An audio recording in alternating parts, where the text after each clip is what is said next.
Yo, our perspective on the One Piece world is very skewed. We're following all the most powerful, most special people with destiny on their side. So from our perspective, the One Piece world is beautiful, magical even. The beautiful nature, the different diverse islands, and the larger than life figures that exist in the world. We get so wrapped up in the lives of these special people that we kind of forget that for the average citizen, the One Piece world kinda sucks. And that's something I didn't even notice until I watched the fan letter special. Because in the main story, even when we meet quote unquote regular people, it's like the mayor from Orangetown, or something. Like, are these really normal people? I mean, look at them. But the fan letter is the first time we focused on actual normal people. Like, their hair actually follows the laws of physics and shit. They clock into work every day, do their job, go home. They're just like us. Except sometimes you go to work and the Navy officer made of pure light is fighting a pirate made out of rubber, but then they get interrupted by the warlord who's been turned into a cyborg who also has paws on his hand that can teleport people to anywhere in the world. You know, just normal Wednesdays. So that's when I started to think the life of your average One Piece citizen is pretty hard. The first thing we need to remember is we see all this crazy technology and all these fancy things, telepathic snails and microwaves that can make food out of thin air. The average One Piece citizen doesn't have access to none of this shit. There's a reason why prior to certain revelations, most people thought that the One Piece world was set in some distant past, because your average One Piece village is living like it's the 1700s. Like the type era where you scrape your hand on a rusty nail, you might as well start planning your funeral. And this is what I mean when I say our perspective is skewed because of who we follow. Kuma can heal from this, but Usopp's mom gets the flu or something and she's done. They don't even got Robitussin, Tylenol, nothing. They damn sure don't got no vaccines because who's passing them out? Big News Morgans? I assume most One Piece citizens live in one of two ways. Either you're a peaceful farmer who just chills, you know, maybe you got your kids, a couple cows, maybe you got a milk farm.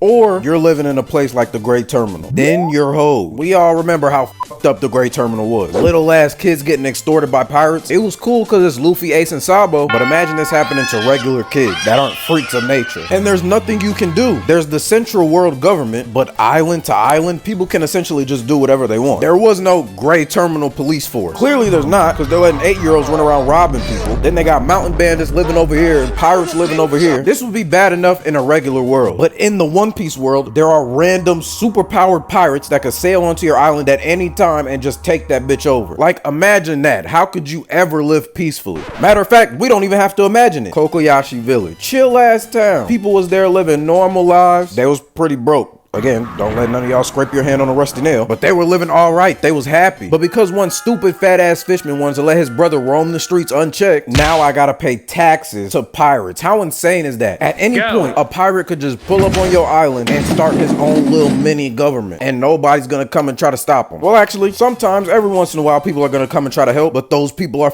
fucking useless. Think about the grand scheme of how strong people can get in One Piece. The Arlong pirates aren't even top 1,000. Maybe not even top 5,000. And you telling me none of the Marines that pulled up could beat them? We got Nezumi, he ain't even try. He straight copping please. Red ass nigga. But even the Marines that pull up and they trying to help, they weak as hell. This random Commodore pulls up. I don't even remember his name, because why would I? I probably should, because I just reread Arlong Park. But that's how unimportant he is. That's how useless he was. Because not even Arlong. Arlong's underlings pull up and put this nigga in a blender. Literally. Started a whirlpool, sunk his whole ship. Whole time, the whole village is sitting there watching, rooting them on. This nigga is trash. And Kokoyashi Village is one of the lucky ones, because they had a Luffy that pulled up and saved them. It took them like 10 years, but eventually they got saved, you know? All's well that ends well. Sorry, Belmare. Most places that get taken over by pirates, you just shit out of luck. If the Revolutionary Army or something don't pull up, it is what it is. Peachbeard would have been chilling, would have been having his way. But speaking of the revolutionaries, another reason why it would suck to live in the One Piece world is just all the civil wars. My God. Regardless of what island you live on in One Piece, there's like a 40% chance you're gonna experience some kind of civil war at some point in your lifetime. Shit, even in the main story, like a third of One Piece arcs involve some kind of civil war. But it's not really the Revolutionary Army's fault, because these civil wars don't happen because of them. They just join in. What's really the problem is those kings. We've had a lot of That's gotta be racist. We've had a lot of messed up kings in real life, but One Piece kings are on a whole different level. Like, you couldn't create this kind of evil in a lab. King Bukori is a great recent example. He is the perfect embodiment of an evil king in One Piece. He started out enslaving his own citizens, which is bad enough, but then he realized there's a bunch of old people in this kingdom. Old people can't work, they can't pay taxes. They better off dead, just burn them down in their homes. What? And you know the world government don't care as long as they get their heavenly tribute. The world government turning a blind eye, just letting it happen. Just make sure that money here on the first. But sometimes in the One Piece world, your king isn't even evil. He's just incompetent like Cobra. There's a lot of dumb characters in One Piece. And when I say a lot, I mean a lot. It would actually probably be quicker to list all the smart characters in One Piece as opposed to all the dumb characters. That list is rolling down to the floor, out the window, down the street. It's a long list. But Cobra might just be the dumbest. You let this warlord come stay in your country, he's gonna scare off all the other pirates or whatever. Cool. Why are you not monitoring him? Why are you just trusting him? You let him start a whole casino. Do you know what people do in casinos? Because I'm telling you, casinos are not well known for keeping it above board and doing no criminal activity. I allowed this pirate with sand powers into my desert country, and then the rain stops. I wonder why that happened. Are you stupid, Cobra? He gets so comfortable, he starts up his own criminal organization right at home. And it's not like it was undetectable because Vivi figured it out and she tried to tell you, but instead of hearing her out, you just called her crazy. Vivi, Crocodile would never do that. I know he's a career criminal and he's been committing crimes his whole life, but nah. Use your common sense. I'm gonna be honest, I think after the whole Alabasta incident, Cobra should have been overthrown because no competent king would let that happen in his country. It's one thing to get forcibly taken over. You let that nigga get nice and cozy. Cobra might be in my top 10 most hated One Piece characters. That man he's a piece of work, or he was a piece of work. The thing about One Piece is the further you explore and the more you get into the Grand Line, the less and less it makes sense that regular people can even survive out here. Like when you're in the East Blue or the West Blue, it's believable. Things are more or less normal. The weather's normal. You got the occasional sea monster that pops out and eats your boat. You know, normal stuff. But once you get into the Grand Line, I don't know how people just live out there and act like everything's cool, everything's chill. First of all, the weather, it just doesn't make sense. You just gotta pray for good RNG. Because I'm telling you right now, I'm not living on no winter island. Imagine you wash up on an island, it's freezing cold. It's not even winter. This island is like this 24/7. You didn't pack no winter clothes. You're f***ed. Since you didn't pack any winter clothes, you get sick. Oh yeah, there's one doctor in the whole country and she lives up on that mountain. But to get up there, you gotta get past the giant bunny bear creature. Just kill me now. That's another fucked up thing about the One Piece world. The wildlife is crazy as hell. You go to one island, you getting chased around by dinosaurs. You go to another island, you getting chased around by mountain-sized gorillas. Like, what am I supposed to do when the giant hog crushes my house? Does my insurance cover that? Do they even have insurance? But the worst part about living in the Grand Line is you can't go anywhere. In real life, if you live in a bad area, you can save your money up and eventually you can afford to move out, right? In the One Piece world, if you don't have a log post to exactly where you want to go to, you're not going anywhere unless you want to end up like Brook, and you're not gonna have the revive fruit. You're not coming back. So when your island gets taken over by pirates, oh well, I guess you just gotta thug it out. But what if you decide to join the pirates? You know, you can't beat them, join them. Well, unless you have some latent combat ability none of us know about, or you know how to read the poneglyphs miraculously, it's probably gonna be even worse for you. Because that means you're gonna be one of the expendable foot soldiers in the crew, and those people suffer a fate worse than death. Well, they died too. First of all, the chances that you get sacrificed by your own captain are very high. If you're not part of the inner circle, they do not care what happens to you. Bellamy gave everything to be part of Doflamingo's family. You see how Doflamingo did him?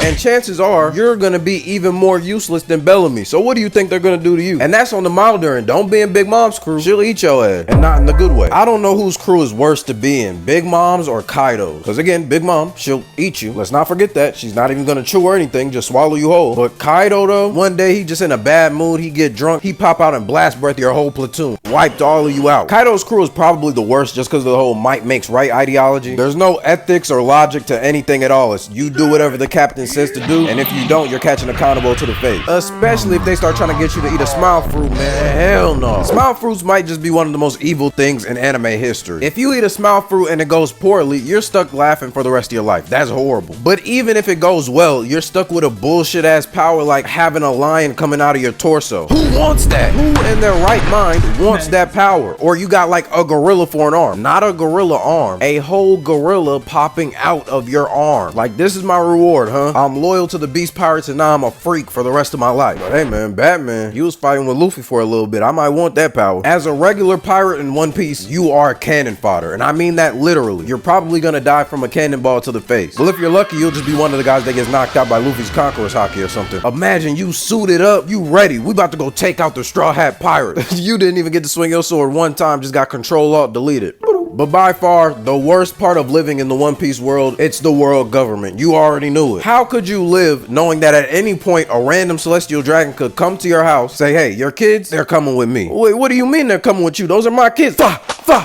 Light your ass up. That's the craziest part, is they don't even keep that shit a secret. Most governments would at least have the courtesy to not broadcast that shit to the whole world. The Celestial Dragons want you to know we can take you at any time and there's nothing anybody can do about it. And not even just taking slaves, they could just walk on your island and start killing people for nothing. Remember Sabo? That Celestial Dragon got invited to the island as a guest. They rolled out the red carpet for him. First thing he did when he pulled up, blows up a little kid's boat. No reason. He literally had no reason to do it. Just being a dickhead for the love of the game. But that's not even the worst part. At any point, the government can decide your island doesn't deserve to exist, and then it just doesn't exist. Especially if you're a nation that's not affiliated with the world government. Green Bull gave that speech and he was not joking. That's dead ass how it works. Green Bull could have walked onto Wano, started lopping off heads. Nothing would have happened to him. He would have got zero punishment. But even if you are affiliated with the world government, if somebody high up enough decides you don't need to be around anymore, then shit, say goodbye. But Lucy is probably still the scariest thing that ever happened in One Piece ever. And the worst part is, nobody's even gonna talk about you. It'll be like you never existed. And we might never know how many people they've done this to before. I guarantee you Lucia wasn't the first one. God Valley wasn't the first one either. All I know is if I get isekai'd anywhere, it better not be the One Piece world. But yeah, man, that's all I got for y'all boys today. Let me know what you think life would be like in the One Piece world in the comments below. And comment fodder if you made it to the end. Just confuse all the niggas that didn't make it here. Like the video if you liked the video. Subscribe to the channel. And yeah, man, I'm gone.